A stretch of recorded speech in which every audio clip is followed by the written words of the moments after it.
로마서 4장 1절로 12절에 있는 말씀 우리 한 절씩 교독하겠습니다.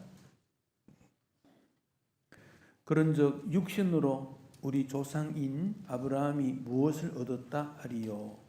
만일 아브라함이 행위로서 의롭다 하심을 받았으면 자랑할 것이 있으리니 하나님 앞에서는 없느니라. 성경이 무엇을 말하느뇨? 아브라함이 하나님을 믿음에 그것이 그에게 의로 여겨진 바 되었느니라. 일하는 자에게는 그 삭시 은혜로 여겨지지 아니하고 봇으로 여겨지거니와. 이를 아니할지라도 경건하지 아니하는 자를 어렵다 하시는 이를 믿는 자에게는 그의 믿음을 의로 여기시나니 일한 것이 없이 하나님께로 의로 여기심을 받는 사람의 복에 대하여 다윗이 말한 바 불법이 사함을 받고 죄가 가리워짐을 받는 사람들은 복이 있고 주께서 그 죄를 인정하지 아니하실 사람은 복이 있도다 함과 같으니라. 그런즉 이 복이 할례자에게냐 혹은 무할례자에게도냐 무릇 우리가 말하기를 아브라함에게는 그 믿음이 의로 여겨졌다 하노라. 그런즉 그것이 어떻게 여겨졌느냐? 할례시냐 무할례시냐? 할례시가 아니요 무할례시니라. 그가 할례의 표를 받은 것은 무할례시의 믿음으로 된 의를 인친 것이니 이는 무할례자로서 믿는 모든 자의 조상이 되어 그들도 의로 여기심을 얻게 하려 하심이라. 또한 할례자의 조상이 되었나니 곧 할례 받은 자에게뿐 아니라 우리 조상 아브라함이 무할례시에 가졌던 믿음의 자취를 따르는 자들에게도 그러하니라. 아멘. 복음으로 우리는 구원받고 의인은 믿음으로 산다. 이것이 로마서의 가장 중요한 핵심 주제입니다. 로마서 1장에서는 하나님을 모르는 이방인들은 범죄하며 살아왔던 존재였다. 그러면서 그들이 범한 죄의 목록들을 로마서 1장에서 쭉 말씀을 했습니다. 로마서 2장에서는 그러면 하나님을 믿고 따르는 선택받은 유대인들은 어떤가? 유대인들은 우리는 하나님의 말씀 율법을 먼저 받았고 할례를 행한 후손이니까 자동적으로 구원받는 것이 아니냐라는 질문에 대해서 바울은 아니다. 유대인들도 하나님 말씀에 비추어 보면 죄인이다. 그 점을 말씀하고 로마서 3장에 와서는 모든 사람은 죄인이다. 의인은 한 사람도 없다. 모든 인간은 죄인으로 죽는 존재다. 그런데 새로운 한 의가 하나님 안에서 나타났는데 하나님의 의가 나타났는데 바로 그 점이 복음이다. 그 점을 말씀하시고 4장에 와서는 그 사실을 믿음으로 받아들임으로 구원을 얻는다. 그 점을 강조하고 있습니다. 오늘 설교 제목을 이신칭의라는 말을 올렸습니다. 이신칭의라는 말은 신, 믿음으로 칭, 인정을 받는다. 어렵다고 인정받는다. 이신칭의, 믿음으로 구원받는다. 이 말을 한문으로 말한 것인데 기독교 교리에 있어서 굉장히 중요한 용어가 이신칭의라는 말입니다. 이건 꼭 기억을 하십시오. 이신칭의의 반대나는 말은 이행덕구입니다. 행함으로 덕 얻는다. 행함으로 구원을 얻는다. 이신칭의와 이행덕구 이 두 가지가 충돌되느냐, 어떻게 되느냐 이런 논쟁도 할 수 있는데 구원은 믿음으로 구원받습니다. 믿음으로 구원받는 그는 행함으로 하나님께 영광이 된다. 그 점을 기억하면 되겠습니다. 여러분, 믿음이라는 것은 한마디로 설명하기가 어려운 게 믿음이라는 거예요. 그래서 믿음이라는 것은 굉장히 수준이 높고 깊고 넓고 한마디로 광대합니다. 굉장히 강대합니다. 그래서 내가 받아들이는 믿음, 저분이 받아들이는 믿음, 그 성도가 받아들이는 믿음, 이 개념이 다 다르지만 크게 보면 하나님의 은혜와 긍휼 가운데 나에게 이루어진 것을 받아들임으로 구원받는 거다. 믿음이라는 것은 굉장히 다양하고 의미가 넓다. 그 점을 생각해야 돼요. 구약의 시대에 각 인물들에게 나타나는 상황 속에서 그들이 어떻게 그것을 믿음으로 이겨내었는가 다 달라요. 아브라함, 모세, 다윗, 각자가 다 다르다는 거예요. 공통적인 것은 이 모든 일의 근거는 하나님의 은혜와 긍휼이다. 그래 하시면 돼요. 그 긍휼이라는 말은 조금 부정적 의미가 있어요. 즉 내가 죄를 받아야 되는데 죄의 대가를 치루어야 되는데 하나님이 죄 있다고 말하지 않았다. 그게 긍휼이라는 겁니다. 용서, 긍휼이라는 거예요.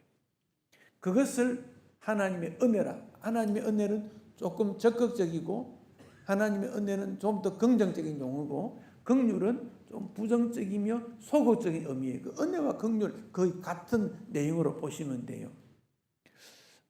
그것을 우리는 받았을 때 구원의 선물을 받았다. 그렇게 말합니다. 그 구원이라는 건 뭐냐? 죄로부터의 구원이고 죽음부터의 구원이에요. 죄로부터 구원받아서 의인이 되었고 죽음으로부터 구원받아서 영원한 생명을 가진 거다. 이 구원이다. 그렇게 여기시면 됩니다. 근데 바울은 그 로마 교회에 두 부류의 사람들이 있지요. 유대인, 이방인 두 부류의 사람이 있습니다. 두 부류의 사람들의 구원에 대한 의심이 있고 갈등이 있을 때 유대인이기 때문에 구원받은 것도 아니고 이방인이기 때문에 구원받는 것도 아니다. 둘 중에 다 믿음으로 구원받는 거다. 그 점을 강조하면서 특별히 아브라함을 예를 듭니다. 로마서 4장에 아브라함에 대해서 우리가 5가지를 말씀하고 있는데 첫째는 아브라함도 행위로 의롭다함을 받는 건 아니다. 이게 8절까지 내용입니다. 행위 구원은 아니다.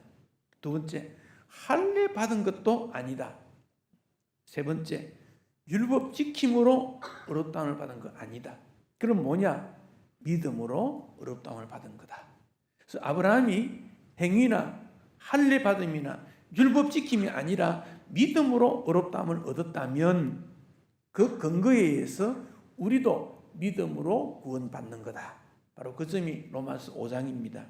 4장에 나온 내용입니다. 오늘 두 가지 1번, 2번 아브라함의 행위, 할례, 즉 아브라함의 믿음이 정말 어떤가 그 점을 오늘 본문을 통해서 조금 더 살펴보려고 합니다. 특히 바울은 유대인에 대한 얘기를 많이 하는데 바울이 복음을 전했을 때 처음에는 유대인 공동체들이 예수를 믿게 돼요. 유대인 중에 예수 믿는 사람이 많아지는 거예요. 오순절날 성령 임했을 때 유대인 중에서 그러다가 이방인도 들어오게 됩니다. 그래서 유대인, 이방인이 함께 이루어지게 됩니다. 그래서 예루살렘 교회도 일어난 갈등이 헬라파 유대인, 히브리파 유대인, 즉 정통 유대인과 흩어진 유대인 그들의 갈등입니다. 안디옥 교회에 가면 그 유대인과 헬라인이 함께 신앙 공동체를 이루었다. 그래서 선교하게 되었다. 안디옥 교회입니다. 근데 바울은 자기 자신이 유대인이다. 그걸 늘 말합니다. 유대인이다. 태어난 지 8일 만에 할례 받았고 유대 전통에 따른 거지요. 베냐민 지파 소속이고 베냐민 지파는 이스라엘의 첫 번째 왕 사울이 베냐민 지파입니다. 그 정통 이스라엘이다 그런 뜻입니다. 히브리인 중에 히브리인이고 율법 중에 모든 것을 잘 지켰고 특별히 특별히 구별된 바리새파 소속이었다. 나는 전통 유대인이다. 틀림없다. 그런데 여러분, 바울이 복음 전할 때 가장 많은 박해와 미움받은 대상자도 유대인입니다. 참 묘하지 않습니까? 바울이 유대인이고 유대인을 사랑했고 유대인이 예수 믿기를 원했고 그들에게 우선권을 주는데도 불구하고 유대인들은 일부는 받아들였는데 일부는 제일 많이 거부합니다. 바울을 죽이려고 하고 결사대를 만들고 돌로 치려 하고 미워하고, 그게 신앙 공동체 안에서도 그런 일이 일어났다는 거예요. 그럼에도 불구하고 바울은 동족 사랑이라는 것이 굉장히 수준 높은 나라 사랑, 동족 사랑의 사람이 이 바울이에요. 로마서 9장에 보면 바울이 참 진실로 말하는데, 나에게 큰 근심이 있다. 그치지 않는 고통이 있다. 그것은 형제 곧 골육의 친척들을 위하여 구원받는 것, 그 아픔이 있다. 그런 고백을 합니다. 나는 저주받아 그리스도에게 끊어질지라도 내 골육 친척은 구원받기를 원한다. 이게 바울의 고백입니다. 그러니까 그가 복음 전파에 있어서 생명을 내놓고 할 수 있었던 것은 예수님의 사랑을 실천했던 믿음의 사도였기 때문에 그렇습니다. 이스라엘 사람들은 양자됨, 하나님의 양자됨, 하나님의 영광, 하나님의 언약들, 율법 세운 것, 예배 제사 드리는 것, 약속들, 그 다음에 믿음의 조상들, 그리고 육신으로는 그리스도가 태어났으니까 그 하나님이 그 이스라엘 백성, 유대 백성, 유대인들을 이렇게 인정해 주신 것은 정말 찬양을 받으신 놀라운 하나님이시다. 여러분, 유대인이 가나안 땅의 주인이 아닙니다. 메소포타미아 땅에 있던 아브라함이 살던 그곳에서 하나님이 불러서 아브라함과 약속한 430년 지난 다음 모세를 통해 출애굽하고 그리고 가나안을 선물로 주었습니다. 원래 가나안 땅 주인이 아닙니다. 나그네였습니다. 그러니까 그때 부름을 받은 아브라함을 유대인들은 가장 존경합니다. 그 아브라함을 하나님의 친구라 불릴 만큼 하나님과 가까웠기 때문에 그들은 아브라함을 존중히 여깁니다. 로마서 11장 28절에 그런데 그들이 복음 안에서 유대인들은 원수되고, 그런데 하나님의 선택을 보면 사랑받는 자다. 유대인의 이중성을 말씀하고 있습니다. 여기 아브라함이 등장이 되는데, 아브라함은 유대인의 조상 할례에 제일 먼저 받은 인물이면서 유대인 아닌 사람의 조상도 된다라고 말씀을 하고 있습니다. 모든 믿는 사람의 조상이다, 그리 말하고 있습니다. 실제로 유대교에 있어서 출발을 아브라함이 둡니다. 기독교 출발 아브라함입니다. 이슬람교도도 아브라함을부터 시작됐다 그럽니다. 그래서 종교학에 있어서는 아브라함 종교라고 말을 할 때 유대교, 기독교, 이슬람교 세 종교를 모두도 아브라함 계통의 종교다, 그런 말을 합니다. 자, 조금 더 우리가 창세기로 돌아보겠습니다. 창조로부터 돌아가면 1장부터 11장까지는 하나님의 창조와 인간의 타락, 이어서 인간 타락에 대한 하나님의 심판이 나옵니다. 자, 이때 특징은 하나님은 모든 사람을 대상으로 하나님의 나라를 이루려고 합니다. 모든 사람이 대상입니다. 그런데 노아 홍수가 6장부터 9장까지 기록이 되어 나오는데, 홍수가 끝난 다음 하나님은 여전히 창세기 1장에 말씀하신 대로 모든 사람들이 번성하고 생육하라 흩어지기를 원했습니다. 근데 사람들이 어찌 생각하느냐면 또 우리가 물로 심판을 받을지 모르겠다. 흩어지지 말자 그랬습니다. 그래서 세운 게 바벨탑입니다. 바벨탑. 그 당시는 지금부터 3000년 전이니까 오늘날처럼 뭐 건축 자료가 뭐 다양하고 그런 게 아니지 않습니까? 흙입니다. 흙. 그래서 우르파, 터키 동쪽 우르파 지역에 가면 아브라함이 살았다고 하는 흔적에 보면 흙으로 높이 쌓은 탑이 있습니다. 그리고 그 흙 속에 움막처럼 이제 구덩이를 파고 거기서 사람이 사는 그런 구조입니다. 하나님께서는 흩어지라 그랬는데 사람은 그것을 하나님 말씀을 믿지 못하고 흩어지면 또 죽겠다. 그래서 뭉쳤습니다. 그래서 하나님께서 언어를 혼잡하게 했다 그랬습니다. 언어를 혼잡하게 했다. 그 이름이 바벨탑입니다. 언어를 혼잡하게 했다.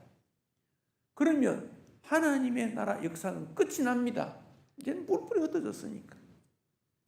그러나 하나님께서는 하나님 나라 역사를 하나님이 주도하십니다. 그것을 하나님의 역사, 하나님의 거룩한 역사, 구원, 인간 구원의 역사, 우리가 이런 말을 해요. 그것을 위해서 하나님이 부른 사람이 아브라함입니다.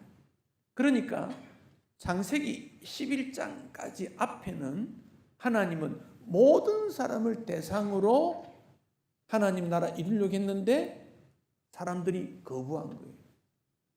12장부터는 한 사람을 지목했는데 그가 아브라함입니다. 그래서 아브라함에게 뭐라고 합니까? 아브라함 너는 큰 민족을 이루겠다. 그리 말씀합니다. 큰 민족이라는 말은 혈통적인 민족이 아니고 하나님의 통치를 받는 큰 민족을 이루겠다. 그런 말씀이에요. 그래서 창세기 12장 이후부터 하나님의 관심은 불신 세상 사람들에 대한 관심이 아닙니다. 하나님을 믿는 사람들을 대상으로 관심을 두고 있습니다. 자, 여러분, 전 세계 인구가 얼마나 됩니까? 70억 명이 넘는다 그럽니다. 대한민국 남쪽에 5,100만이 넘습니다. 하나님은 이 사람들을 다 사랑하지만은 하나님의 역사는 믿는 사람들을 통해서 이루십니다. 이게 하나님의 나라 특징이에요. 그들은 뭐냐? 그들은 이용할 뿐이지 그들이 하나님 나라 중요한 인물이 아닙니다. 여러분은 하나님 나라의 중요한 인물이다. 하나님 나라를 위해 부름받은 거예요. 창세기 12장에 아브라함이 하나님 말씀을 따르는 세 가지가 나오는데 첫째는 떠난다는 겁니다. 떠난다.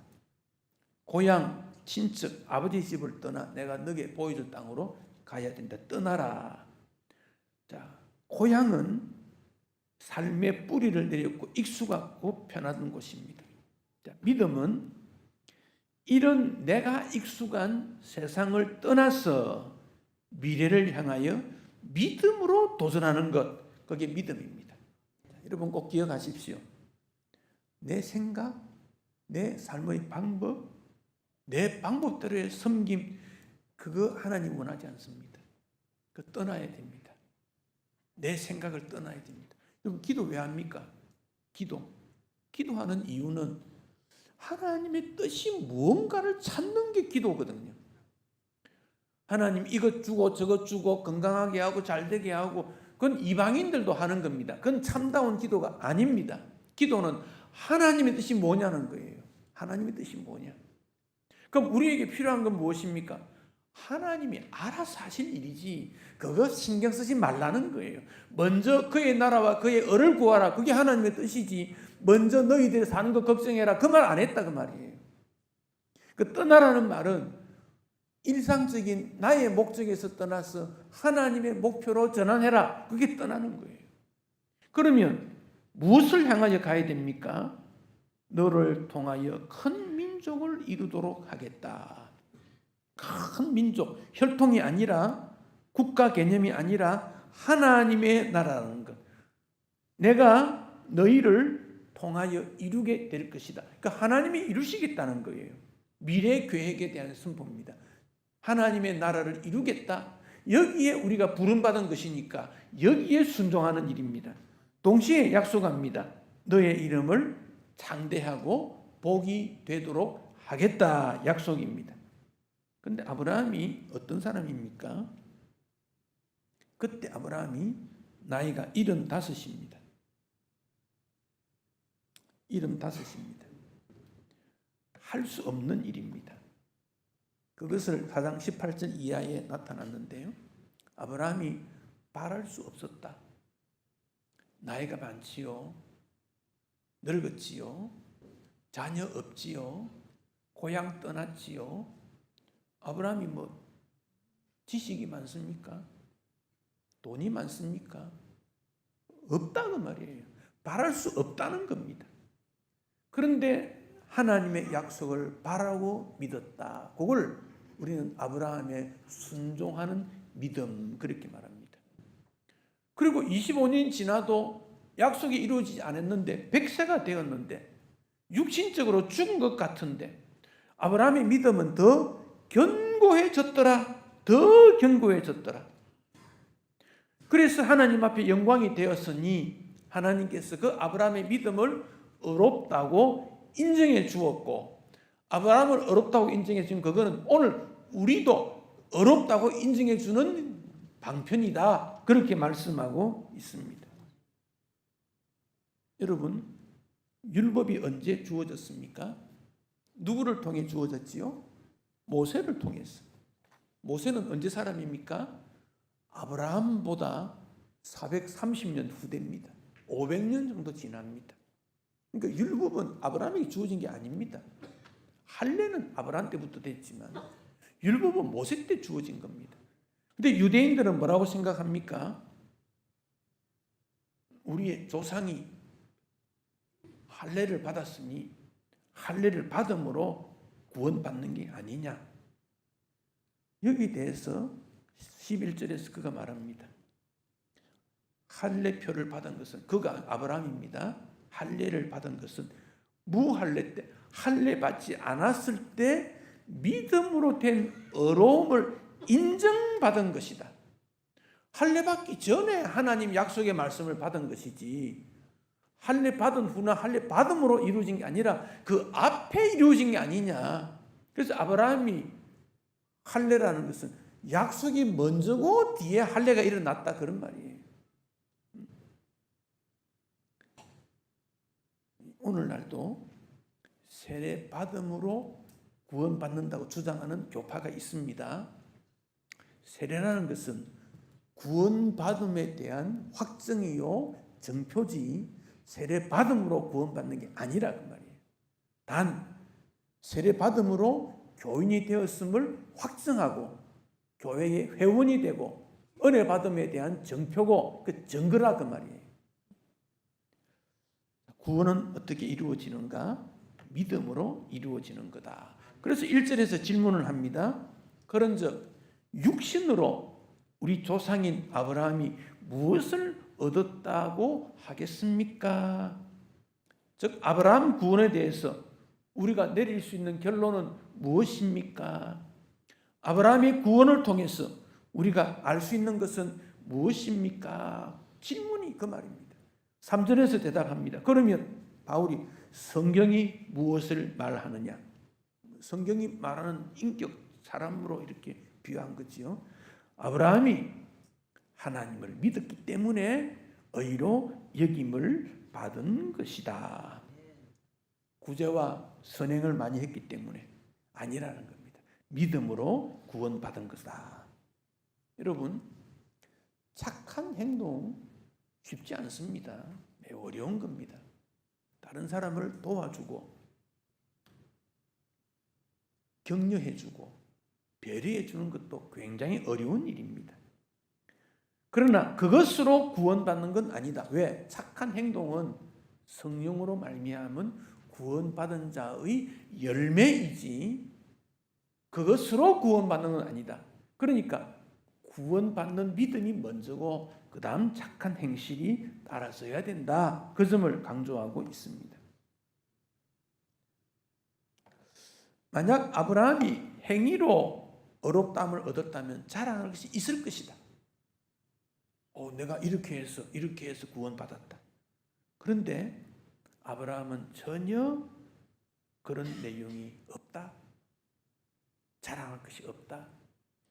그럼 아브라함만 그렇냐? 다윗도 그렇다. 그게 7절, 8절의 내용입니다. 자, 다윗이 어떤 존재냐?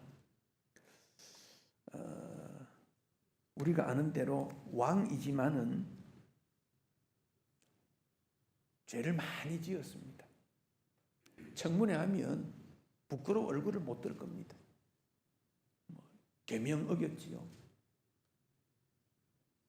왕으로서 하나님 하지 말라고 하는 인구조사했지요. 수많은 편법으로 전쟁했지요. 그러니까 다윗이 괴로운 거예요. 그래서 이런 고백을 합니다. 이 고백은 시편 32편에 있는 고백인데, 불법이 사함을 받고 죄가 가리워짐을 받은 사람들은 복이 있습니다. 이게 다윗의 고백입니다. 다윗의 고백. 주께서 죄를 인정하지 아니하실 사람은 복이 있습니다. 시편 32편 6절의 내용의 인용입니다. 다윗이 왕이 되었기 때문에, 나라를 다스렸기 때문에 구원받은 게 아니다. 아브라함이 하나님 말씀에 순종함으로 구원받은 것처럼 다윗이 용서를 받았기 때문에 구원받은 거다. 그걸 뭐라고 합니까? 어렵다고 여김을 받은 거다. 칭이 어렵다고 여김 받은 거다. 그 믿음입니다.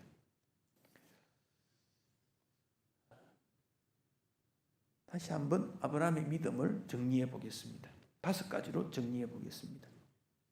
첫째는 아브라함이 여호와 하나님을 믿었다. 믿었단 말은 말씀을 믿었다는 겁니다. 두 번째는 하나님은 전능하신 분으로 믿었다는, 전능하신 분. 세 번째는 그 하나님의 말씀이 현실 가운데 이루어질 것을 믿었다는 것. 그 믿음이 아브라함은 흩어지지 아니하고 언제 이루어질지 모르지만 끝까지 믿었다. 그리고 이 아브라함은 75세 받았던 그 믿음이 100세가 넘어서 가면서 점점 자랐다. 아브라함의 특징입니다. 다시 한번 성경으로 돌아가서 1절을 다시 한번 보겠습니다. 육신으로 우리 조상인 아브라함이 무엇을 얻었다는 말이냐? 얻었느냐? 질문을 던집니다. 얻었느냐? 여러분, 내 수고와 노동력을 제공하면 보상을 해줍니다. 삭스를 줍니다. 삭스를 주는 것은 보상이라 말하지 않습니다. 그 은혜라 말하지 않습니다. 노동을 제공한 사람은 당연하게 삭스를 주기 때문에 그렇습니다. 그런데 무언가를 제공하지 않고 받은 것, 그 은혜라 그럽니다. 그것을 오늘 본문에서 나타난 표현인데 여겨진다라는 표현입니다. 여겨진다. 오늘 본문에 여겨진다라는 표현이 여러 번 나옵니다. 자, 성경을 보십시오. 3절 뒷부분. 그에게 의로 여겨진 바 되었다. 여겼다 그랬죠. 4절 2번 나옵니다. 일하는 자에게는 그 삭시 은혜로 여겨지지 아니하지만 보수로 여겨진다. 일하는 사람은 보수로 받는다는 겁니다. 5절 일을 하지 않아도 믿음으로 의로 여겨졌다. 6절 일한 것이 없이 하나님께 의로 여기심을 받은 자의 복. 9절 뒷부분 그 믿음이 의로 여겨졌다 하노라. 10절 그런즉 그것이 어떻게 여겨졌느냐? 11절 뒷부분 그들도 의로 여기심을 얻게 하려 하심이라. 여겼다는 말이 몇 번 나옵니까? 반복돼 나옵니다. 여겨졌다 이 말은 돈과 관계되면 계산한다는 뜻입니다. 그러나 법적으로 여겼다는 말은 그렇게 간주하거나 평가한다 그런 뜻입니다. 즉 믿음의 법은 일이나 행위가 아니라 하나님께서 어렵다고 여겨주었기 때문에 그가 하나님의 자녀가 된 것이다 그런 말입니다. 여러분 구원을 위해서 돈을 얼마나 갖다 주면 구원받겠습니까? 이게 이제 이단들이 녹이는 일입니다. 이단들은 너 재산 팔아서 다 가져오라 그럽니다. 시간 다 동원해라 그럽니다. 사람을 노예처럼 부립니다. 그것을 비밀로 감추어 줍니다. 어떻게 조직을 꾸며가지고 돈도 가져오라, 시간도 바쳐라, 노동력 해라. 그래야 구원받는다. 돈을 얼마나 가져가야 되겠습니까? 구원 못 받습니다. 그 정도 가지고는 안 됩니다. 1억짜리의 물건을 1,000만 원 들고 가서 살 수 없잖아요. 1,000만 원도 엄청 큰 돈 아닙니까? 1억짜리를 어떻게 1,000만 원가 됩니까? 안 된다는 겁니다. 계산할 수 없다는 겁니다. 그런데 수십억 되는 가치의 구원을 작은 믿음을 통해서 하나님이 인정해 주어서 구원받은 거다. 그걸 우리는 은혜다 그리 말합니다. 그래서 나에게는 아무것도 드린 것이 없습니다. 아브라함도 동일하고 다윗도 동일하다 그런 말입니다.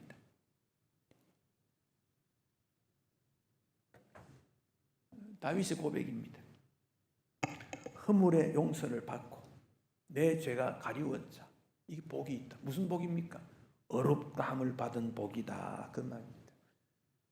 우리는 행위나 어떤 착함이나 섬김으로 구원받는 것이 아니라 하나님이 나의 주인이심을 믿음으로 구원받는 거다.